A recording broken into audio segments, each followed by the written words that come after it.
Institute di acara Ngobrol Santai dengan hashtag Tebentor Pas Tetih. Bersama saya David dan sahabat karib saya Muhammad Munif. Beliau ini adalah sosok intelektual yang sangat luar biasa, saya kagumi, dan juga beliau adalah aktivis di jalanan-jalanan atau aktivis mahasiswa dia juga. Kira-kira Bung Munif apa kabar? Alhamdulillah baik. Baik ya, aktivitasnya sekarang apa Bung Munif? Kalau aktivitas masih sama seperti biasa, masih keluyuran barat, timur, selatan, utara begitu. Oke. Menyusuri Masih jalanan. menjajah ya? Iya, Atau menjelajah apa menjelajah? menjelajah. Oh, menjelajah bukan menjajah ya. Oke Bung Munif, karena pas momennya ini momen kemerdekaan kita di bulan Agustus ya Bung Munif, kita akan bahas tentang tema kemerdekaan atau dengan tema Merdeka 100%. Tapi sebelum ke tema ini Bung Munif, Siap. saya pengen tahu paparan Anda tentang masalah kemerdekaan. Oke, jadi kalau berbicara kemerdekaan ini adalah pembicaraan yang akan sangat panjang, karena kalau kemerdekaan ini dibahas kita akan tarik ke belakang mulai dari kita sebelum merdeka, mulai kita masih dijajah oleh para imperialisme dan lain sebagainya. Belanda dan Jepang. Belanda dan Jepang dalam hal ini. Jadi begini, dulu bangsa kita ini sebelum bernama Indonesia namanya Nusantara kira-kira. Nusantara. Dan itu masih berbentuk kerajaan-kerajaan. Dan menariknya bangsa kita ini adalah bangsa yang kaya akan sumber daya alamnya, sehingga membuat negara asing ini tertarik untuk kemudian singgah di negara ini. Oke. Hingga berjalanan kemudian mereka ada niat untuk menguasai, dan di sanalah timbullah penjajahan-penjajahan mulai dari skala-skala kecil hingga kemudian membesar dan meluas. Ini kemudian yang membuat nenek moyang kita sengsara kira-kira. Karena kekayaan alam yang kita miliki ini harus dibawa ke luar negeri sana. Ini kan sangat luar biasa kejam saya rasa. Oke, Bung Munif, kita terjajah sekitar 350 tahun ya. Betul. Pengetahuan yang di mata pelajaran kita. Tapi walaupun itu sejarah yang ada di mata pelajaran kita, sejarah itu sempat dibantah oleh salah satu penelitian. Terlepas dari itu Bung Munif, sebenarnya faktor yang menjadi kita terjajah pada waktu itu, kalau kata kalau kata Frankis Bacon itu Bung Munif, knowledge is power, atau pengetahuan itu adalah suatu kekuatan. Ya. Kira-kira menurut Bung Munif sendiri faktornya apakah itu? Kalau berbicara faktor, iya banyak faktor. Satu diantaranya memang pendidikan kita pada masa itu saya rasa masih belum hingga kemudian kekayaan alam yang ada di negara kita ini belum bisa dimaksimalkan dengan baik, dan itu menarik minat negara asing untuk kemudian menguasai dengan skala yang lebih besar, dan itu teraplikasikan dalam bentuk penjajahan. Ketika kita berbicara sejarah, pada waktu kerajaan kan ada kerajaan yang superpower ya. Iya. Kerajaan Majapahit yang perdana menterinya sangat luar biasa sampai menjadi suatu universitas ya, atau Gajah Mada. Kira-kira faktor yang melemahkan Majapahit itu sebenarnya apa itu? Artinya begini, kalau kita melihat dulu ya, kalau kata Ibnu Battuta dulu, kita itu punya, atau Nusantara atau Majapahit itu punya kapal yang sangat besar bahkan di dunia. Iya. Artinya secara pengetahuan kita ini luar biasa sebenarnya pada masa itu. Menurut Munif gimana itu? Jadi begini, kita paham betul mulai dari awalnya para penjajah itu masuk, mereka singgah dalam bentuk berdagang, berniaga dan lain sebagainya. Tetapi kemudian kan mereka tertarik untuk menjajah Indonesia karena berbagai faktor. Yang pertama kan sudah disebutkan tadi. Yang kemudian mereka ini melakukan politik adu domba. Sehingga kata Bung David tadi, kekuatan yang luar biasa ini terpecah belah. Hingga kemudian terjadi perang saudara antara kerajaan dengan kerajaan yang lain. Lah ini kelemahan kita yang kemudian dimanfaatkan oleh para penjajah tersebut. Jadi gini Bung Munif ya, istilah orang dulu itu ya. Sebenarnya rumahnya itu kuat. Kuat. Tapi kalau masalah perebutan warisan, maka rumah itu akan hancur. Akan hancur. Istilah-istilah dulu kan gitu kira-kira. Oke Bung Munif, kita lanjut ke pembahasan tentang tema kita Merdeka 100%. Kita jenengan tadi berbicara tentang sejarah. Pastinya ada aktor-aktor yang men-trigger atau memancing terjadinya pemberontakan sehingga terjadi kemerdekaan. Iya. Kira-kira gimana Bung Munif? Paparan jenengan. Kalau aktor-aktor di balik lahirnya pergerakan nasional itu banyak sekali. Kita bisa melihat sejarah di sana, ada perang Pangeran Diponegoro misalnya, di Aceh dan lain sebagainya, banyak. Tetapi kemudian ini perjuangan bersifat kedaerahan, belum berskala nasional sehingga dengan mudah dipatahkan oleh negara asing. Barulah kemudian dalam abad 19 inilah baru ada kesadaran dalam skala nasional yang kemudian pada waktu itu diprakarsai oleh lahirnya organisasi-organisasi seperti misal pada tahun 1908 itu lahirlah Budi Utomo di Surabaya. Nah ini kemudian saya rasa menjadi cikal bakal kesadaran para masyarakat untuk menghimpun kekuatan secara nasional. Hingga kemudian misalnya pada tahun 1928 kan ada kita kenal dengan istilah Sumpah Pemuda, di mana mereka sudah menyatakan nasionalismenya, saya rasa. Karena mereka sudah menyatakan bahasa persatuan adalah bahasa Indonesia, bangsa adalah bangsa Indonesia, dan tanah air Indonesia. Ini kan kesadaran nasionalisme mulai tumbuh. Yang kemudian selain daripada itu kan banyak aktor-aktor muda pada masa itu yang sudah paham. Misalnya kan ada Bung Karno, Bung Hatta, Tan Malaka, Syahrir dan lain sebagainya yang kemudian menghegemoni masyarakat akan pentingnya persatuan untuk melakukan perlawanan. Dan perlu dicatat bahwa perlawanan ini tidak hanya dengan mengangkat senjata. Anda lewat jalan diplomasi, misalnya yang lihai dalam diplomasi ini ada Bung Hatta, ada Syahrir dan lain sebagainya. Sementara di gerilya kita mengenal ada nama-nama seperti Jenderal Sudirman dengan taktik gerilyanya yang sangat luar biasa itu, yang sangat sulit untuk dipatahkan oleh pihak lawan. Inilah perjuangan para pendahulu kita yang sangat luar biasa. Bung Karno gimana? Nah, Bung Karno ini sangat menarik ya. Bung Karno ini sangat luar biasa dalam perjuangannya. Beliau itu keluar masuk penjara. Perjuangannya bergerilya dari daerah ke daerah yang lain untuk kemudian menggalang kekuatan. Ini menjadi Belanda sempat resah dengan gerakan-gerakan yang dilakukan Bung Karno hingga keluar masuk penjara. Menariknya Bung Karno ini adalah selain gerilya yang sangat luar biasa, dia ini karismatiknya luar biasa. Apalagi kalau sudah berpidato, orator berapi-api, sehingga kalau saya melihat videonya dengan hari ini, bulu idik ini merinding mendengarkan pidatonya Bung Karno. Siap. Bung Karno itu kan sangat terkenal ya waktu itu, bahkan sampai sekarang. Ada tokoh yang menarik Bung Munif, yaitu Tan Malaka atau Sultan Ibrahim Malaka, yang sejarahnya kayaknya sepengetahuan saya itu tidak terekspos. Gimana Bung Munif komentarnya tentang Tan Malaka ini? Kalau Tan Malaka ini kan beliau ini pemikir, penulis, pejuang.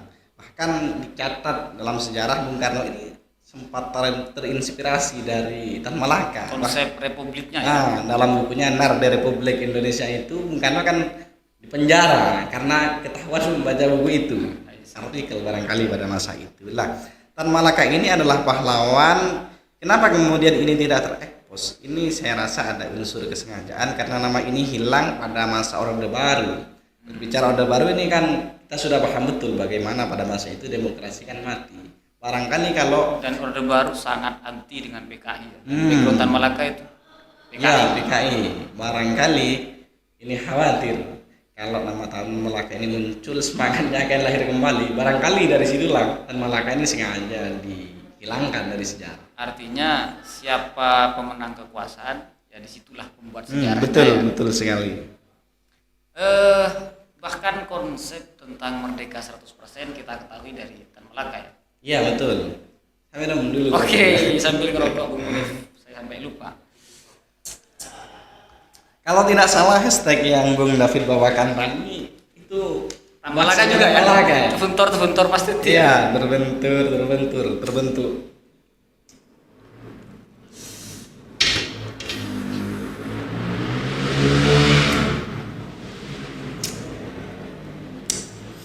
Walaupun Tan Malaka ini sosok yang tidak terekspos sejarahnya ya, tapi kalau di kalangan mahasiswa sangat terkenal ya dengan buku-bukunya seperti itu di penjara, Madilog dan lain sebagainya.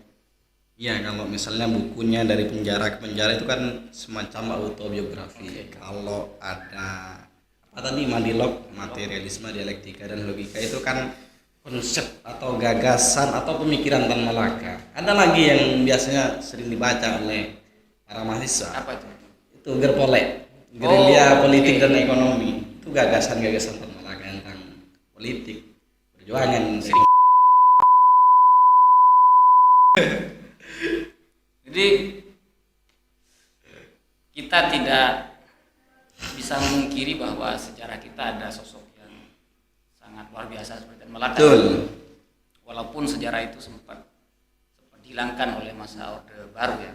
Ya. Bung Munif sepakat itu dari Orde Baru atau mungkin Orde Lama juga menjadi aktor yang menghilangkan sejarah Tan Malaka? Saya sepakat itu Orde Baru. Kalau misalnya dilarikan misalnya ya dalam kaidah ilmu mantik ini, prasangka saya ini sudah masuk ke tataran don, hampir mendekati 100%. Kira-kira 40% ya? Iya.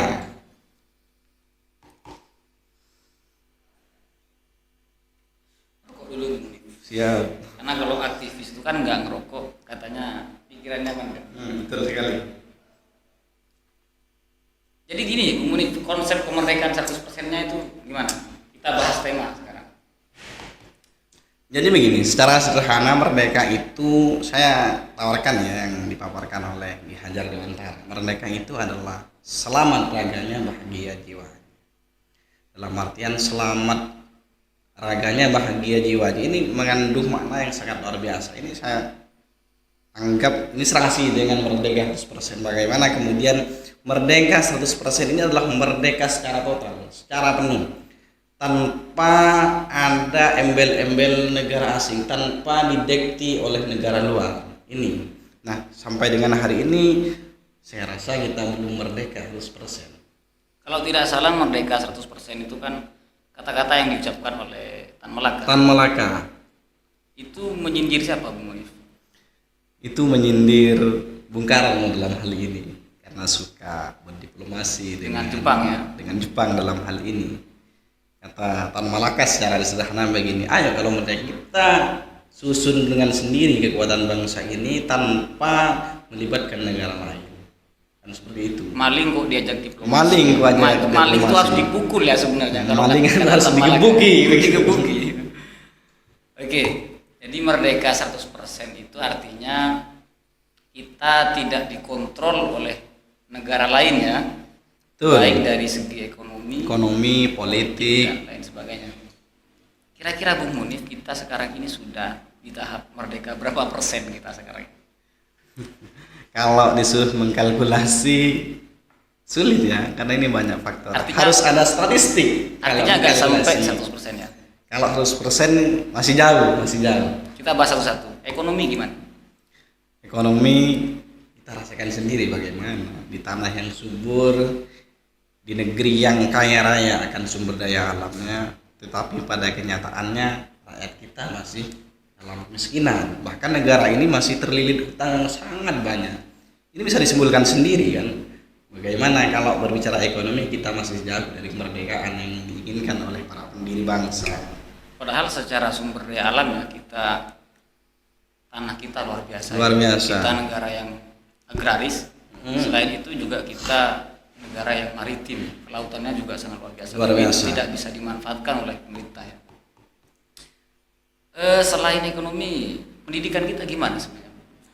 Ya, penting sekali untuk kita singgung sedikit ya. pendidikan ini masih sangat rendah. Padahal pendidikan ini adalah aktor utama untuk kemajuan suatu bangsa. Itu saya pernah menulis kemarin di Facebook, barangkali nanti bisa dibaca. Siap. Dibaca tolong pemirsa di Facebooknya Bung Munif, Muhammad Iya. Munif ya, Facebook. Iya, Dan sering nulis-nulis ya di sana. ya tulisan-tulisan pendek begitu. Jadi begini, kalau berbicara pendidikan kan ini masih jauh dengan yang diharapkan oleh Bapak Pendidikan kita. Dalam hal ini Ki Hajar Dewantara. Dengan konsepnya itu Trirahayu. Trirahayu. Ya. Dan di konsep pendidikan yang ditawarkan oleh Ki Hajar Dewantara itu mengandung filosofi Trirahayu atau 3 peran penting pendidikan, yaitu menjaga diri dan mengembangkan diri, 1. Yang kedua, menjaga dan mengembangkan bangsa. Yang ketiga, menjaga dan mengembangkan dunia. Artinya dengan pendidikan kita harus mengembangkan diri, mengembangkan bangsa, dan mengembangkan dunia, menjaga dunia. Itu peran penting dari pendidikan. Apa yang dijadikan patokan oleh Ki Hajar Dewantara pada waktu itu? Ki Hajar Dewantara ini mengambil simpulan bahwa pendidikan itu berarti memerdekakan manusia. Bagaimana manusia merdeka? Freedom of humanity. Betul sekali. Itu ya. Jadi rupa-rupanya kita harus belajar nih ke Jepang kalau berbicara pendidikan. Kita ingat pada 6 Agustus dan 9 Agustus tahun 1945, tepatnya ini Perang Dunia Kedua ya. Di mana pada waktu itu Jepang, kota Hiroshima dan Nagasaki dibombardir oleh pasukan sekutu, dan pada waktu itu ratusan ribu jiwa meninggal, tewas. Nah, uniknya perintah pertama yang dilakukan oleh Kaisar Jepang pada waktu itu adalah untuk menyelamatkan guru yang tersisa. Karena Kaisar barangkali paham betul, di tangan guru lah generasi akan diukir, akan dipahat, akan dibentuk karakternya. Dan karuan saja kan, sampai dengan hari ini Jepang muncul menjadi negara superpower. Maka tidak salah kalau saya menyebut kemajuan bangsa indikatornya adalah pendidikan. Jadi terdidik dan beradab ya. Beradab dan berdikari dalam ekonomi. Betul. Jadi beradab dulu dan sejahtera ya. Iya. Banyak faktor kalau berbicara kemajuan bangsa ya, mulai dari pendidikan, ekonomi, sosial, politik, budaya, dan lain sebagainya. Rokok saya habis nih. Kira-kira kita perlu rokok lagi. Jadi itu pemirsa, sejarah panjang dari kemerdekaan kita dan juga membahas tentang aktor-aktor kemerdekaannya siapa. Ini sangat dijelaskan secara detail oleh Bung Munif, tapi jenengan kalau mau lebih detail ya baca sendirilah. Iya, Karena baca itu penting. Penting sekali. Ini kan masih berbicara perjuangan yang belum masuk pada tataran pemikirannya. Misal kalau Bung Karno kita tahu pemikirannya namanya Marxisme. Bung Hatta dengan konsep ekonomi kerakyatannya atau yang kemudian dikenal dengan koperasi. Dan Malaka dengan upaya-upaya untuk membasmi tahayul itu kan yang ditawarkan oleh Tan Malaka dengan madilabnya itu. Animisme, Dinamisme, logika, lanjut ke filsafat. Iya. Kira-kira ya di buku madilabnya. Oke teman-teman, kira-kira itu yang kita bisa bahas pada episode pertama. Bung Munif ini masih episode pertama. Artinya ada episode-episode lanjutan dan kalian nanti akan ketemu lagi dengan kita dan tentunya dengan Bung Munif juga dan saya di episode lanjutannya dengan tema yang mungkin lebih menarik daripada tema sekarang ini. Ada closing statement Bung Munif? Iya, karena ini adalah momennya adalah yang kita bicarakan adalah kemerdekaan, penting untuk melaksanakan apa yang telah disampaikan oleh Bung Karno. Jas merah, jangan sampai melupakan sejarah, sebab bangsa yang besar adalah bangsa yang menghargai jasa para pahlawannya. Kira-kira itu dari saya ya. Siap Bung Munif. Sampai jumpa teman-teman. Wassalamualaikum warahmatullahi wabarakatuh. Waalaikumsalam.